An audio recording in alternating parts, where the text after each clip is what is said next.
It Follows adalah sebuah film yang disutradarai oleh David Robert Mitchell, film yang bergenre horor dan penuh kisah misteri. Film ini bercerita tentang akibat ulah kenakalan seorang remaja yang bernama Jay bersama teman-temannya. Cerita dimulai ketika liburan musim gugur mereka yang sedang menginap di sebuah sekolah dan melakukan pesta seks. Setelah kejadian itu mereka banyak dihantui dan diikuti oleh makhluk-makhluk yang tak kasat mata. Jika dilihat dari ide, plot dan jalan ceritanya It Follows sungguh berhasil memukau banyak penggemar film horor. David Robert Mitchell sang sutradara berhasil membuat penonton nyaris terus merasa penasaran hingga akhir film. Tanpa berlama-lama berikut adalah alur ceritanya.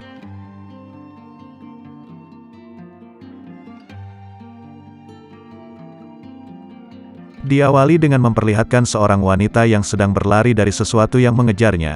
Tapi si wanita yang ketakutan pun langsung mengendarai mobil dan pergi ke pesisir pantai. Dia menelepon ayahnya dan meminta maaf tentang sesuatu. Dan ternyata saat pagi harinya si wanita sudah tewas secara mengenaskan dengan kaki patah.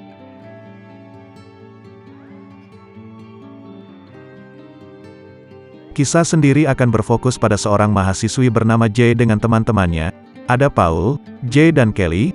Mereka bertiga merupakan sahabat kecil yang sekarang memilih untuk tinggal bersama, di mana Paul sendiri diam-diam menyukai Kelly sejak lama.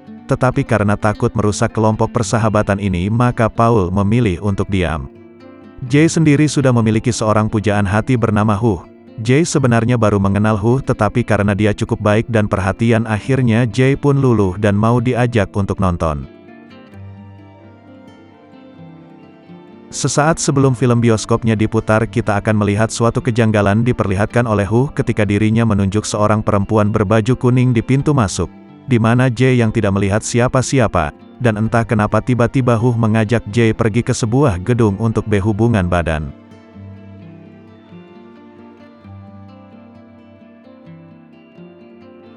Sesaat kita akan menyangka jika Jay ini mungkin adalah seorang psikopat, tetapi ternyata itu salah karena faktanya Huh sedang memindahkan kutukannya kepada si Jay dengan metode hubungan badan yang sekilas memang tak masuk di akal.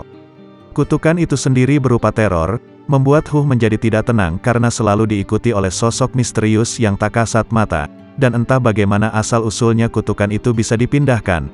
Dengan metode tersebut kita belum tahu, tapi alasan Huh adalah untuk menguji seberapa jauh kutukan itu berhasil dipindahkan kepadanya. Saat melihat apa yang dilihat olehnya, Huh pun baru yakin 100% jika pemindahannya berhasil. Lantas dia pun membawa kembali ke mobil dan menurunkannya tepat di depan tempat tinggalnya. Saat polisi tiba, mereka pun meminta informasi kepada Jay tentang siapa Huh dan di mana dia tinggal. Tapi setelah diperiksa, nama Huh dinyatakan tak pernah terdaftar sehingga bisa dipastikan bahwa dia memakai nama samaran supaya tidak bisa dilacak oleh siapapun. Beberapa hari kemudian, setelah Jay sedikit pulih dan merasa siap untuk kembali beraktivitas, dia pun terlihat sudah berada di kelasnya mengikuti perkuliahan. Namun betapa terkejutnya dia ketika melihat seorang nenek berjalan ke arahnya. Lantas Jay pun segera keluar kelas dan menghindari kejaran.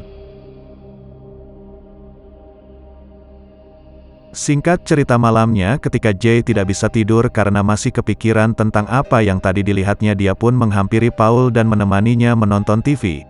Tapi tiba-tiba ada seseorang yang telah memecahkan kaca jendela mereka. Tetapi setelah diperiksa tidak ada siapapun di luar dan begitu pun dalam rumah. Lantas Jay pun masuk ke kamarnya yang di situ sudah ada sosok hantu.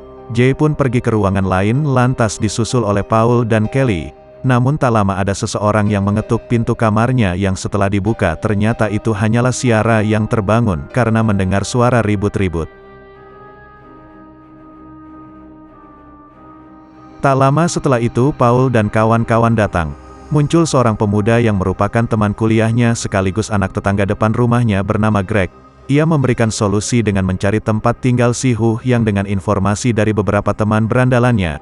Mereka pun berkeliling mencari alamat rumah tersebut yang ternyata berada di sebuah kompleks sepi tak berpenghuni. Setelah memeriksa seisi rumah, didapat petunjuk berupa foto Huh saat masih sekolah SMA dengan mengenakan jaket sekolahnya. Lantas mereka pun pergi ke sekolah tersebut dan berhasil mendapatkan alamat asli orang tuanya. Singkatnya, mereka pun berhasil menemukan Huh dan mencoba untuk menanyakan baik-baik tentang apa yang sebenarnya telah terjadi. Lantas Huh pun menceritakan semuanya termasuk kronologi saat dirinya mendapatkan kutukan tersebut.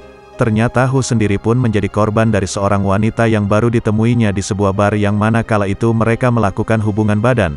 Alhasil setelah itu dia pun mengalami teror yang sama seperti yang dialami oleh Jae semalam. Dan dengan beberapa informasi yang telah Hu dikumpulkan, dia pun berhasil menemukan cara memindahkan kutukan tersebut, yakni dengan melakukan hubungan badan dengan orang lain yang dalam kasus ini Jae lah orangnya. Sampai sini terkuak fakta bahwa ternyata wanita yang kita lihat tadi di awal film adalah salah satu orang yang terkena kutukan tersebut, termasuk wanita yang telah Hu berhubungan. Tetapi karena dia meninggal, maka kutukannya tersebut harus kembali ke orang sebelumnya, yakni Hu. Sehingga Jae meminta untuk selalu waspada karena jika Jae mati tentu kutukan itu kan kembali lagi kepadanya. Dan solusi atas masalah ini adalah Jae hanya perlu berhubungan ranjang dengan orang lain yang seorang pria supaya kutukan ini hilang darinya dan pindah ke orang baru tersebut. Dan untuk wanita secantik Jae tidak sulit menemukan seorang laki-laki yang mau melakukan itu dengannya. Setelah mendapat informasi dari Hu, mereka berlima pun memutuskan untuk pergi ke villa di pinggir pantai dengan tujuan untuk liburan sejenak dan berharap bisa mengurangi stres yang dialami oleh si Jae. Di saat mereka sedang bersantai di pantai, kita akan melihat sesosok perempuan di kejauhan yang berjalan ke arah Jae, dan hantu kali ini pun berhasil memegang rambut Jae dan berniat untuk menjebaknya. Di momen tersebut berhasil terlihat oleh si Kelly dan teman-teman yang akhirnya mereka baru percaya jika sosok hantu yang diceritakan oleh Hu benar adanya. Mereka pun bersembunyi di dalam gubuk. Di situ Jae langsung mengeluarkan sepucuk pistol yang sebelumnya diberikan oleh Greg untuk jaga-jaga. Setelah berhasil mengunci pintu dan sudah merasa aman di dalam sana, si hantu ternyata tak pantang menyerah dengan menghancurkan dinding kayu. Jae pun langsung kepanikan sampai-sampai melakukan tindakan bodoh dengan mengendarai mobil dan meninggalkan teman-temannya di sana. Meski akhirnya Jae kecelakaan karena kagok dengan mobil yang sedang parkir. Akibat insiden itu, Jae pun harus dirawat di rumah sakit dan dijaga oleh Greg dan Paul yang selalu setia menemaninya. Saat itulah Greg mulai merasakan kasihan melihat Jae yang sepertinya sudah sangat menderita sekali dengan kutukannya, dan dengan alasan itulah Greg pun mulai mendekati Jae dan melakukan hubungan badan berharap kutukannya pindah kepada si Greg. Namun setelah 3 hari berlalu, Greg ternyata tidak melihat satupun hantu ataupun sesuatu yang menganehkan, sehingga mereka berdua menganggap jika kutukan tersebut sudah hilang dengan sendirinya. Tapi ternyata saat Jae sudah kembali ke rumah, dia pun melihat seorang gondrong berbaju putih mirip sekali dengan Jae, di mana dia memecahkan kaca yang sontak. Hal itu membuat Jae harus bertindak. Di situ Jae melihat seorang ibu-ibu berpiyama yang mengetuk pintu kamar Greg. Tentu saja Jae berteriak supaya Greg tidak membukakan pintunya. Tapi ternyata Greg pun langsung tewas oleh si hantu tersebut, yang dengan kata lain kutukan itu otomatis akan kembali ke orang sebelumnya, yakni Jae sendiri. Esok paginya Jae pun memutuskan untuk ke laut. Setelah melihat 3 pria yang sedang santai di atas speedboat, di mana Jae sempat berpikir untuk melakukan itu kepada mereka bertiga sehingga kutukannya bisa pindah ke salah satu dari mereka. Tetapi ia pun memilih untuk pulang kembali ke kontrakannya. Setibanya di sana, Paul pun mengeluhkan tentang kenapa Jae lebih memilih Greg daripada sahabat dekatnya sendiri. Padahal jika Jae memintanya, Paul juga bersedia untuk menolongnya, bahkan sudah sejak lama ingin menolongnya.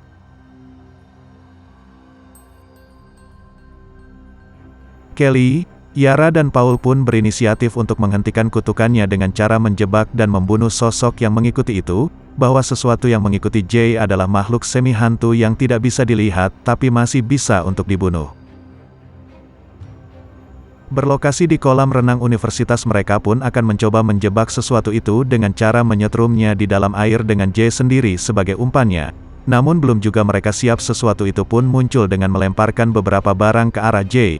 Bahkan saat di dalam air, Jae pun sempat ditarik ke bawah dan beruntung berhasil diselamatkan. Saat si Paul yang langsung menembaknya, pada akhirnya Jae pun mengiyakan permintaan Paul, yakni menolongnya. Yang jelas saja Paul pasti mengiyakannya, dan ending dari film ini pun diakhiri dengan berjalannya mereka berdua sambil bergandengan tangan dengan sesuatu yang sedang mengikuti mereka dari kejauhan. Selain endingnya menggantung, kita pun akan dibuat penuh rasa penasaran dan pertanyaan tentang bagaimana awalnya kutukan ini bisa terjadi. Dan film pun selesai.